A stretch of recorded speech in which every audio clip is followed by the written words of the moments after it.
I published something in Forbes Coach Council this week that I want to talk you through because the conversation it responds to is happening in every boardroom right now.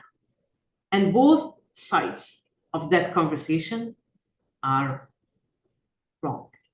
I'm Sahar Andrade, your AI whisperer, a neuroscience-based AI leadership consultant, Forbes Coach Council member, host of AI Cafe Conversation, one of the top 2% globally recognized podcasts. No tech required. Today's Friday Forbes edition is different.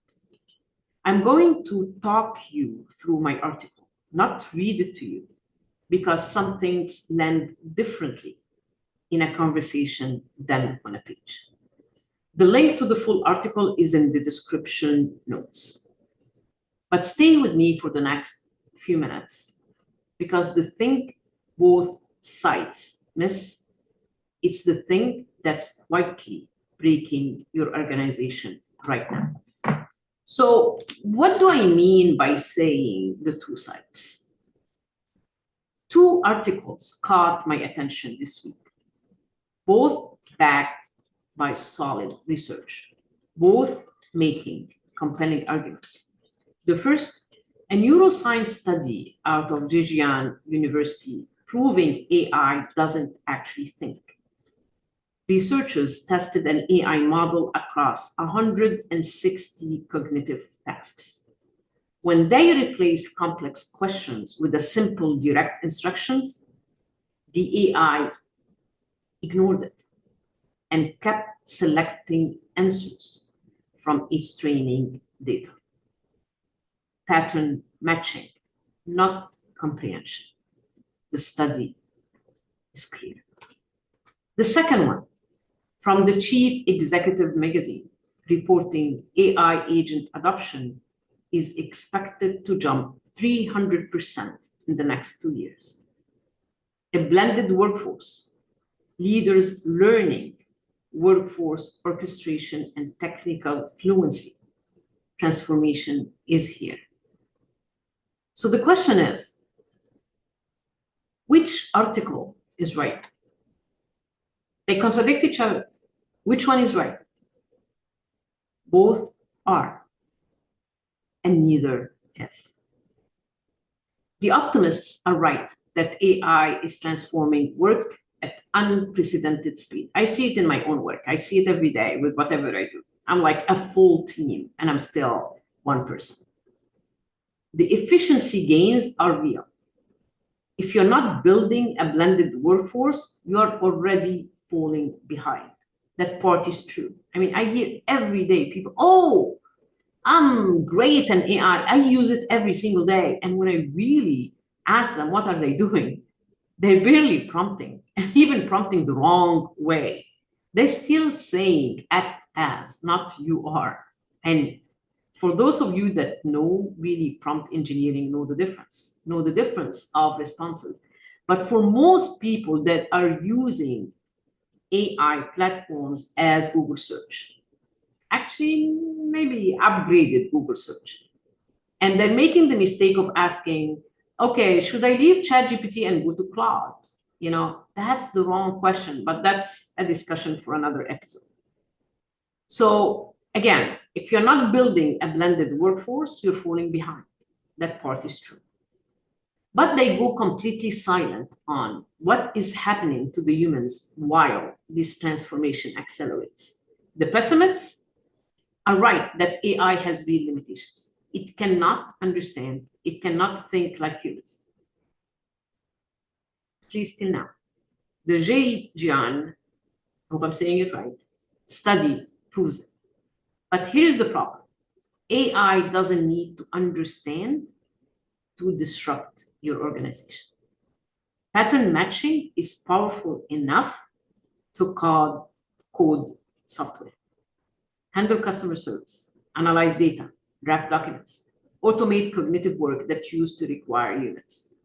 Saying AI has limits while your people are dysregulated in response to AI's very real capabilities is not wisdom, it's denial. So what do both sides miss?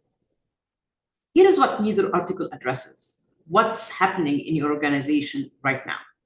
Not the technical capabilities of AI, not the philosophical question of machine consciousness, the human nervous system response.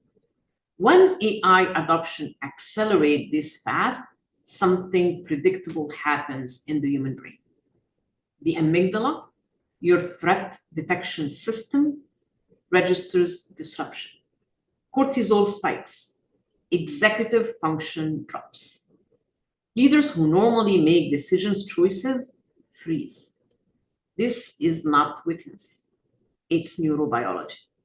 Your executives are not afraid that AI can think.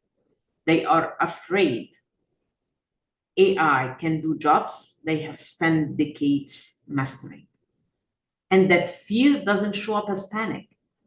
It shows up as conviction lag.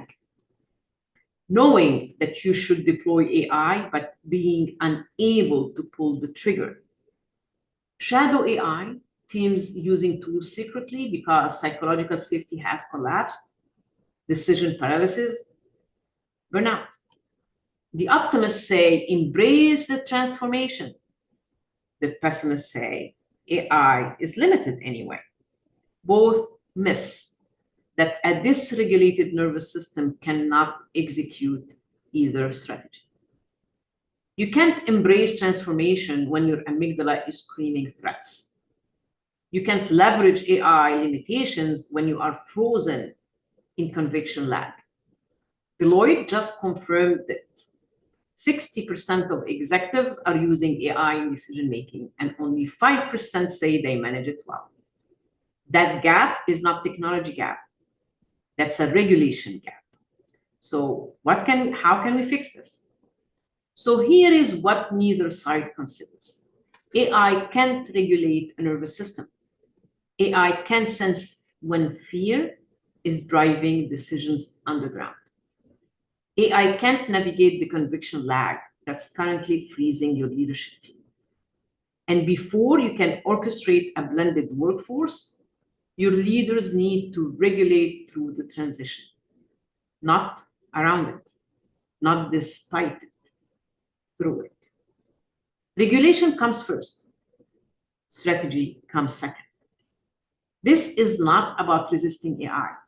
It's about making your humans capable of leading through the biggest workforce transformation in a generation, instead of freezing, hiding, or burning out.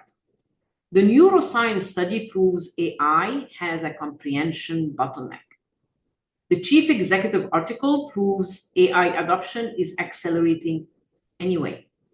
Neither addresses the nervous system bottleneck in your organization. That's the gap. That's the executive function crisis. That's what needs fixing. Not by limiting AI, not by pretending the transformation is not happening, by regulating the humans who have to lead through it. So the question is not, can AI really think? And it's not, how fast should we adopt agents? The question is, can your leaders execute while the nervous system are in crisis? If the answer is no, you don't have an AI problem. You have a regulation problem. And until you solve that, every technical solution you deploy will run headlong into the human wall. The full article is in here, down in the description. I had loved to know which part landed for you. Find me on LinkedIn, Sahar Andrade, and tell me. And if you want to know where your organization nervous system stands right now, not in theory, in practice, take the Shadow AI assessment. It's free. It shows you exactly where the gaps are, where conviction lag is operating, where your leadership team is functioning, and where it's in shutdown. The link also is in the description and is free. And one asks, if this podcast has changed how you think about AI and leadership, take 30 seconds on Apple Podcast, help another executive find it when they need it most. Give us a like, subscribe, or share it. AI Cafe Conversation Podcast is the only podcast teaching regulated leadership for AI disruption with a medical and neuroscience lens. No tech required. I'm Sahar Andrade, regulate first, lead second. See you on Wednesday on our regular podcast. Before I leave, I always say, show me some love, save, share, subscribe. Thank you for making us one of the top 2% global podcasts. Thank you for your support. Help me get to 1,000 subscribers. I really appreciate you. Tell your friends about it if you like it. Till we meet again, I would like to say peace out.